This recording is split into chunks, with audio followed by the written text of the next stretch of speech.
Why haven't you declared all the major donors who are funding your leadership campaign? Well, at the beginning of the campaign, the Labour Party set out the rules that we should all comply with, and they briefed us on it. And they involve doing the necessary checks on any donations, and then passing it to the parliamentary authorities so that they can be published. And I'm following those rules. But that's process. That's not process, that's the Well, you're rules. following the process, but there's a bigger principle at stake, that Labour Party members who are being asked to vote for you should know who's bankrolling your campaign. That is why the Labour Party set up those rules. But you won't tell us. The Labour Party rules say, carry out the checks, which we have to carry out, and I've got a compliance team doing that. Once you're satisfied the checks are carried out and the donations are proper in order, they go to the parliamentary authorities who put them on the parliamentary... So what's wrong with that? This is simply absurd. In an interview watched by millions, the leader of the Labour Party, Keir Starmer, faced one of the toughest British interviewers, Andrew Neil. It was not just an ordinary interview, but a real test of strength. Neil, known for his sharp questions and business-like style, decided not to spare Starmer and check whether his promises and ideas really have weight. Starmer talked a lot about how he was going to bring order to the country, but Neil was determined to find out what was behind those words.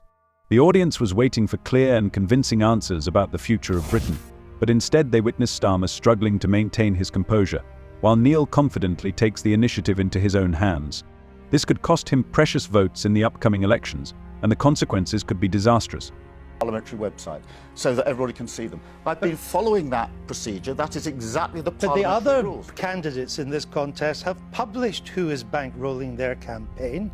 You seem to be hiding behind this process. Why won't you simply tell us tonight who are your 5 biggest donors? Andrew, how can you say I'm hiding behind a process when it's the Labour Party process? The Labour Party, at the beginning of Because you're hiding behind the process. No, the Labour Party Why said... don't you do what the other candidates do and tell... Don't Labour members have a right, as they decide whether to vote for you or not, they want to know where your money's coming from? I've been asked that many times. I've said it's coming from trade unions, from crowdfunding, from individual donations. Who's your biggest donor? These were not just ordinary questions, it was a real test of strength. Neil wanted to find out if Starmer really meant what he said earlier, or if he was just using big phrases to make an impression. He recalled Starmer's past promises to improve important areas such as railways, energy, and even the Royal Mail. Neil wasn't going to let Starmer dodge the answers or confuse the audience with complicated formulations. He persistently demanded from him a clear explanation of whether these promises would be part of his election program. However, Starmer seemed to be completely confused. Instead of giving a clear and confident answer, he spoke in a way that only confused, creating the feeling that he was trying to hide the truth. Neil wanted to demonstrate that Starmer is a strong leader who can be trusted, but from the very beginning it was obvious that Starmer was trying to catch up, while Neil was confidently in control of the situation. This beginning made the audience think, if Starmer can't handle Neil's questions, how will he be able to run the country? Neil was looking for a frank conversation, but Starmer seemed to be saying anything but that. A tense conversation began, in which Starmer tried his best to keep up, and Neil was increasingly pushing for specific answers, and the tension in the air was becoming more and more palpable.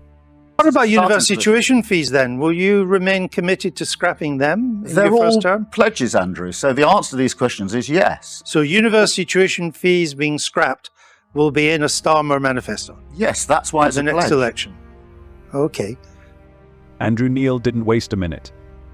As soon as the interview became tense, he immediately rushed to one of Labour's most significant promises for 2019 nationalisation. At that time, the Labour Party loudly announced that it intended to return key industries, such as water supply, energy, rail transport, and the Royal Mail to state ownership. It was a powerful promise designed to show that the party is really ready to return power to the people.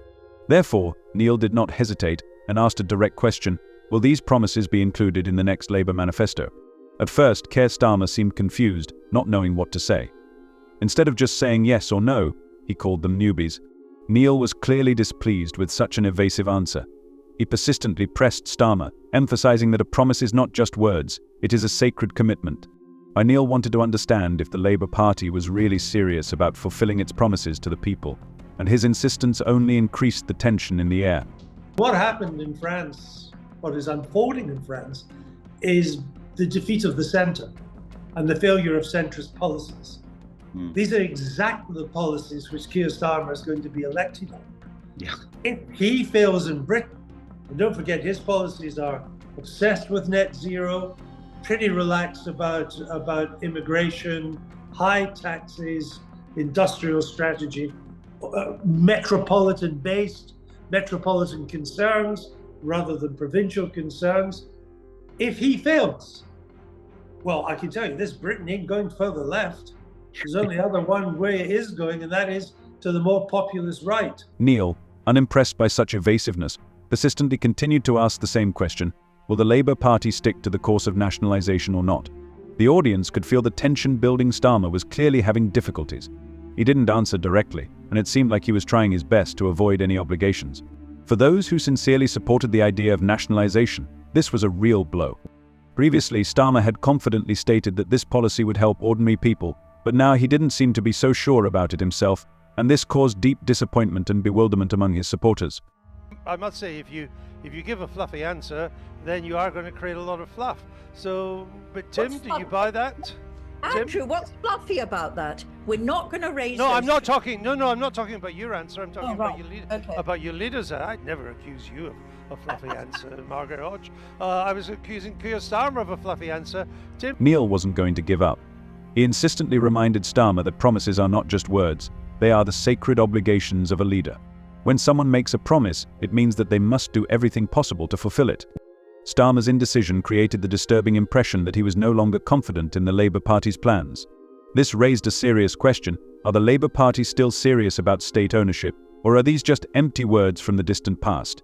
For Neil, it was a matter of trust, and he couldn't ignore it. If Starmer can't keep his own promises, how can voters trust him as a future leader? In this part of the interview, Starmer's lack of clear answers made him look completely unprepared. Instead of showing confidence and strength, he looked insecure, leaving Neil in complete control of the conversation. This moment made many people wonder, is Starmer really suitable to lead the Labour Party in the upcoming elections? I think the two fundamental issues, one for Mr. Sunak, who's proposing new policies. I think the question for him is, look, if this is such a good idea, you've had 14 years to do it. Why didn't you do it in 14 years? And I think and that's a tough one to answer, I think. I think for Mr. Starmer it is, well, you say that, but you've said the following things over the past 5 years, none of which you now stand for. I interviewed him for the Labour leadership on the BBC. I think it was towards the end of February 2020, just before the pandemic started to hit. And he went through a whole range of things: nationalised rail, mail, energy, and so on, abolish universal credit, abolish university tuition fees, wealth tax, and all the rest of it. And I said, but how can we? He said, Andrew, these are not promises, these are pledges. Now, I didn't, just being a simple lad, didn't understand the difference between promise and pledge. I thought they're the same thing, but it doesn't matter what it means because he's broken them all. Andrew Neil's questions about campaign finance have ignited Keir Starmer's real passions. This time, Neil was determined to find out a simple but important fact: who is financing Starmer's campaign for the leadership? This is an absolutely fair question. After all, voters, especially members of the Labour Party, have every right to know who is behind their potential future leader. However, Starmer again struggled to give clear answers, and this created serious problems for him. He mentioned three main sources of funding: trade unions, crowdfunding, and individual donations. It sounded reasonable at first, but when Neil demanded more details, the situation began to deteriorate rapidly. Neil wanted to be specific. Who are the biggest donors? How much money did they donate?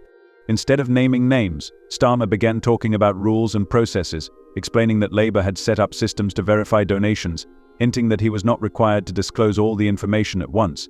Butler, when you say that Rishi Sunak and Keir Starmer are second-grade politicians, is that just because we're getting older, or is it true?